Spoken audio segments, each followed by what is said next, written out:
Assalamualaikum and welcome to Tax Pro. I'm Shakil. In today's video, we will explore the UAE corporate tax treatment of free zone companies and the key difference between qualifying and non-qualifying entities. What is a free zone company? It's located within designated economic zones, 100% foreign ownership permitted, special incentives for investors, governed by specific free zone authorities.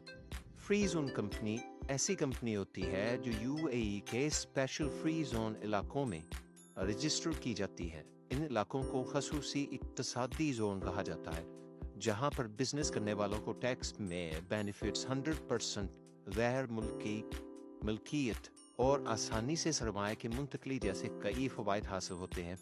Free zone कंपनियां mostly imports, exports, special services and international business के लिए बनाई जाती है और इन पर special conditions के तहत कॉर्पोरेट टैक्स लागू होता है।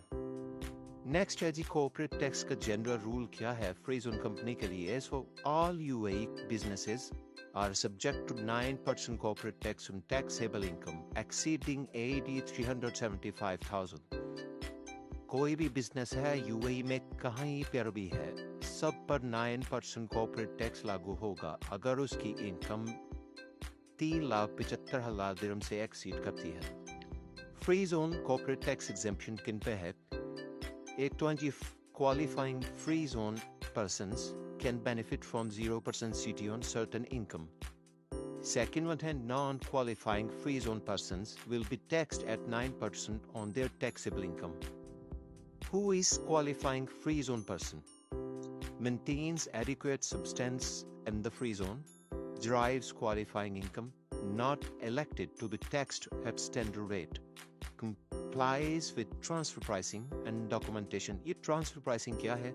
ये हम अलग से एक वीडियो बनाएंगे इस पर।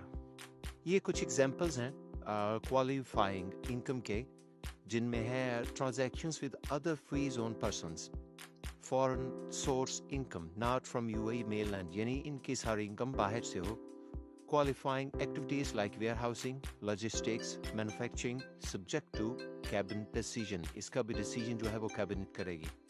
अब इनकी नॉन क्वालिफाइंग इनकम क्या है?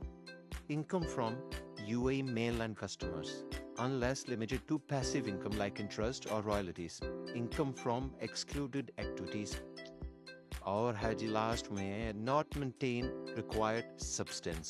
अब बात करते हैं जी transition risk, partial taxation।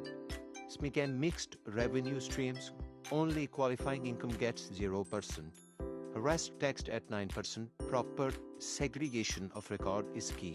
इसको उर्दू में समझाऊं, अगर कोई फ्री जोन कंपनी कुछ इनकम क्वालिफाइंग एक्टिविटीज जैसे free zone to free zone supply या एक्सपोर्ट से अर्न करे और कुछ इनकम नॉन क्वालिफाइंग एक्टिविटी जैसे लोकल मार्केट या मेल एंड सप्लाई से हासिल करे, तो ऐसी सूरत में कंपनी को पार्शियल टैक्स अप्लाई हो सकता है।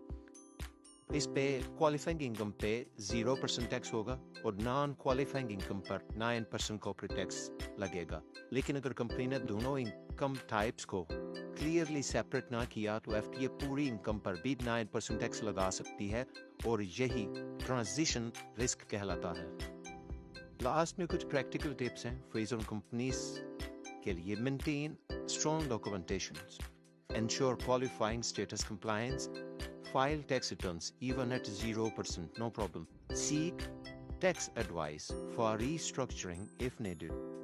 Thanks for watching. I hope this clears your understanding of free zone taxation under UAE corporate tax. Don't forget to like, share and subscribe to Tax Pro with Shakil for more insights. अगला video होगा accounting adjustments before filing. Allah Hafiz.